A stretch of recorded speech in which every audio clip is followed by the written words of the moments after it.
นน13สายใต้พี่น้องสุสานนักรบปฏิวัติแห่งชาติเขตหลักเสา4คลองระบายน้ำพี่น้องเอ้ยเป็นลาดปูนทองล่างแล้วก็เตรียมแท่งมาจะเป็นแท่งแบบสำเร็จรูปจ้ะพี่น้องโอ้สะดวกสบายอีกจังหนึ่งเนาะเทคนิคของเพิ่น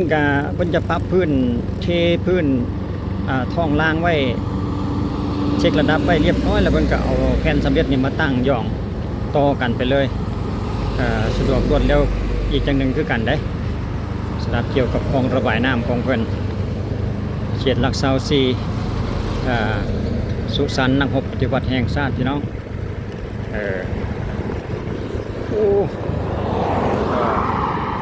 จุดนี้ก็ถือว่าเรียบร้อยไปสะอาดแน่นหนาถาวรยังเหลือแต่งานอนามัยเกี่ยวกับคลองระบายน้ำนี่ก็ยังวันละเอียดทางเทิงเนาะฝาทางด้านเทิงยังเถื่อเกี่ยวกับงานอัสฟานนี่รู้สึกว่าจะอัดไปเป็นที่เรียบร้อยแล้วแต่ว่ายังบ่แน่ใจว่าอันนี้จะเป็นสั้นตมิดแต่จะมีอีกเป็นสั้นที่2บ่ฮะนะเพราะว่าข้าพเจ้าก็ว่าท่านได้รู้ข้อมูลเนาะเห็นแบบนั้นปกติควรจะเฮ็ดเป็น2สั้นนำกันแต่คิดว่าน่าจะเป็นสั้นตมิดเนาะต้องมีอีกสั้นหนึ่งตามมากับคลิปวิดีโอนี้ข้าพเจ้าจะพาทุกท่านแล่นไปจนอัปเดตล่าสุดอีกทีหนึ่งเนาะเขตเส้นทางถนน13สายใต้เขตหลักเสา4ไปหาหลักเสา6เสา7เนี่ยนะพี่น้องอีกทีหนึ่งว่าเพิ่นเฮ็ดไปฮอดจุดใดได้แล้วฮะนะล่าสุดที่ข้าพเจ้าลงไปก็รู้สึกว่าจะฮอดหลักเสา6แล้วเด้สำหรับงานอัสฟานของเพิ่นเนี่ยนะจะมาในมื้อนี้อีกทีหนึ่งก่อน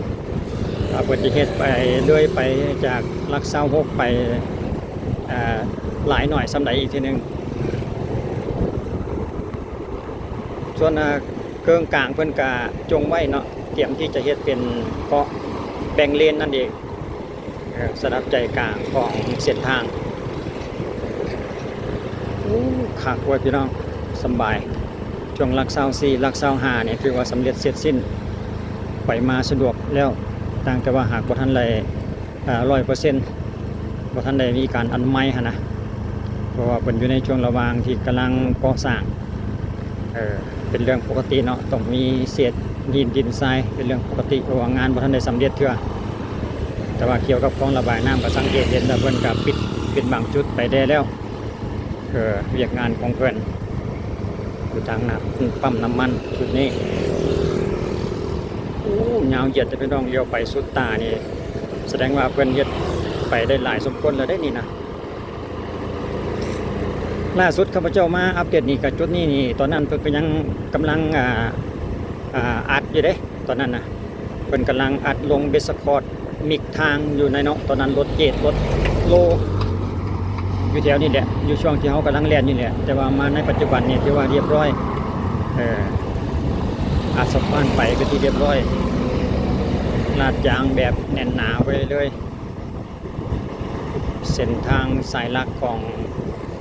มุ่งสู่ภาคใต้ลาวสำหรับ13หมายเลข13สายใต้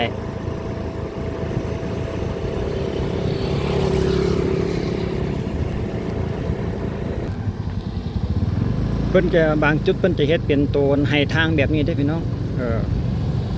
เป็นจุดไฮทางจุดพักรถนะเป็นช่วงไป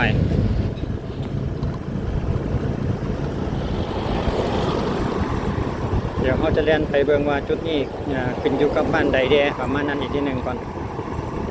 รู้สึกว่าจะเป็นเขตบ้านสมสวรรค์หรือใดนึงนี่แหละพี่น้องจุดนี้นะบ่แน่ใจเดี๋ยวไปเบิ่งใกล้อีกทีหนึ่งเราสังเกตป้ายบ้านเพิ่นก่อน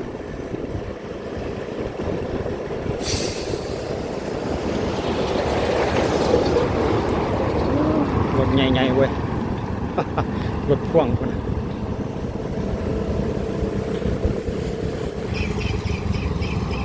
จุดนี้รู้สึกว่าจะเบื้องซ้ายมือนี่ก็ยังเนาะเลนตรงข้ามกันยังบ่ทันได้มีทางบ่มีทันได้มีการอัดแต่ว่าเลนนี้เพิ่นปล่อยให้รถแล่นแบบส่วนทางได้เป็นเลนส่วนกันได้แล้วเนาะแสด หรับเลนที่ว่าเฮ็ดไปเทไปใหม่ๆนี่นะ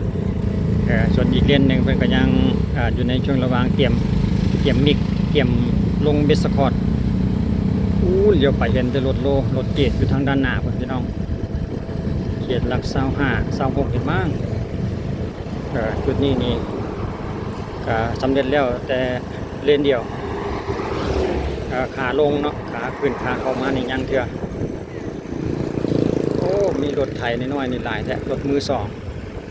มาจากญี่ปุ่นบ่จัก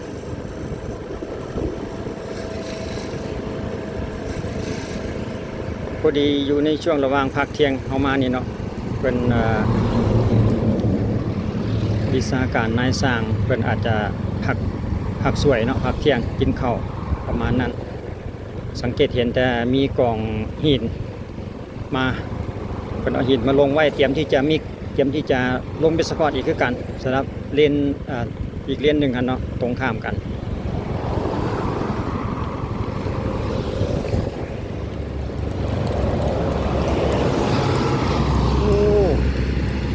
เต็มเลยยาวเหยียดเลยกองหินเพิ่น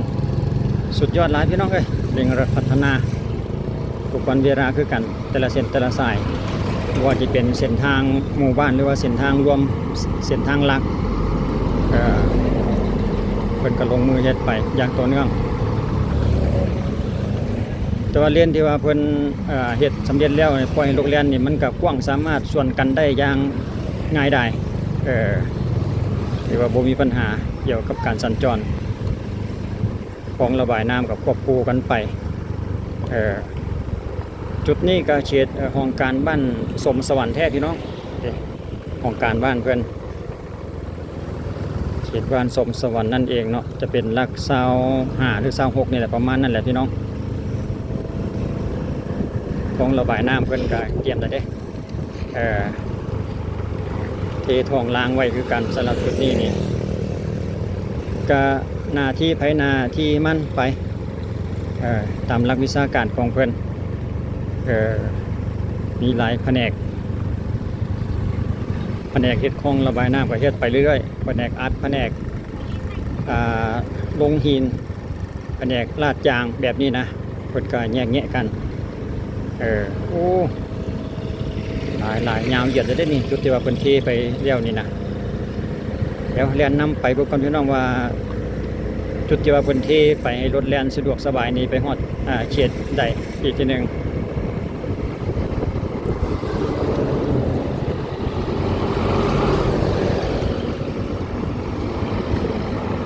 ความหนาเพิ่นนี่ก็ได้มาตรฐานประมาณที่เป็น10 เซนพุ่นบ่จักเทสันตมิตรนี่นะสำหรับทางอัสฟานของเพิ่นเป็นโรงเรียนรถโลอยู่จุดนี้ขออ่านป้ายเบิ่งก่อนเขตบ้านสมสวรรค์คือเก่าสำหรับจุดนี้เนาะทางเพิ่นก็เลนตมิตรนี่เพิ่นเทมาก่อนนี่ได้มาตรฐานที่ว่ากว้างนะส่วนกันได้อย่างง่ายดายเลยแหละสิเป็นรถใหญ่รถน้อยก็สามารถส่วนกันได้อย่างสบายเรียบกิ๊บเลยพี่น้องเขตบ้านสมสวรรค์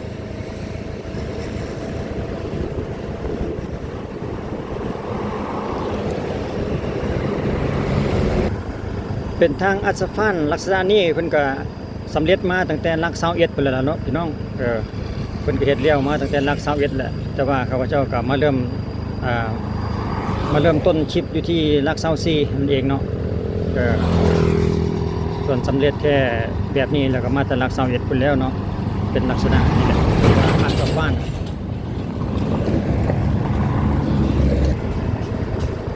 คลองน้ำก็เรียบร้อยคือกันเด้จุดนี้ยาวเหยียดเลยว่าซั่นต่อไปก็มีเลี้ยวเป็นบางจุดเนาะปิดบางจุดกับปิดบางจุดกับย่างต้องใช้เวลาพี่น้องเลยการพัฒนาเกี่ยวกับถนนหนทางสิไว้กี่ซ่าก็บ่เป็นหยังแสดงว่าเพิ่นก็เฮ็ดไปทุกมื้อ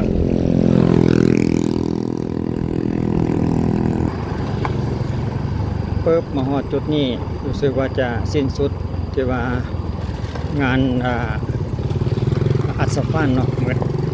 มาอยู่จุดนี้คิดว่าจะสิ้นสุดอยู่ที่หลัก26นี่มั้ง เอ่อสำหรับจุดนี้อาจจะเป็นเขตหลัก26แต่ว่าเดี๋ยวเบิกป้ายบ้านอีกทีหนึงก่อนพี่น้องจะขึ้นอยู่กับบ้านใดเนาะจุดนี้ที่ว่าเพิ่นยังบ่ทันได้ดำเนินการเพิ่นยังเล็งจุดที่ว่าผ่านมาหันสะก่อนเนาะที่ว่าเขาเรียนผ่านมาเมื่อกี้นี่แหละส่วนหลายจะเห็นแต่จุดนั้นที่ว่าเพิ่นกำลังเล็งลงมือนะเดของการบ้านเพิ่นรู้สึกว่าจะเป็นบ้านโคกสว่างสรุปแล้วอยู่เขตนี้ก็เขตบ้านโคกสว่างพี่น้องเป็นป้ายของการบ้านเพิ่นดูแวบหนึ่งจีนนี่นะ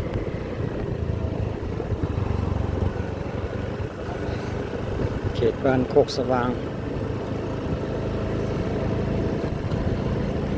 ยังเถื่อเด้อเขตบ้านโคกสว่างนี่พี่น้องเดี๋ยวข้าพเจ้าจะเลี่ยนไปเรื่อยๆอีกจากระยะหนึ่งเมืองก่อนว่าเพิ่นได้เฮ็ดอีหยังบ่เนาะทางด้านหน้าสำหรับอยู่ในเขตบ้านโคกสว่างสรุปแล้วก็ยังบ่ทันได้มีเทื่อพี่น้องก็จะเห็นเป็นเพียงเพิ่นเตรียมที่จะอัดขยายหน้าทางสองฝากข้างเลยแหละเดี๋ยวเพิ่นมีแผนที่จะขยายหน้าทางขนาดออกจากบ้านโคกสว่างมายังเทื่อเด้อสำหรับคลิปปีของเขากับเพียงสำนี้เลยพี่น้องขอโทษขออภัยนำเกี่ยวกับข้อมูลข้าพเจ้าเองก็เป็นเพียงผู้มานำเสนอการพัฒนาเส้นทางเนาะว่าไปใกล้ไปไกลเที่ยวยังหลายยังหน่อยประมาณนั้นซื่อๆเนาะเรื่องข้อมูลข้าพเจ้าก็บ่กล้าก้าวล่วงเพื่อนเนาะบ่แน่ใจข้อมูลที่ชัดเจนนะก็เลยได้เป็นเพียงผู้นำเสนอเกี่ยวกับ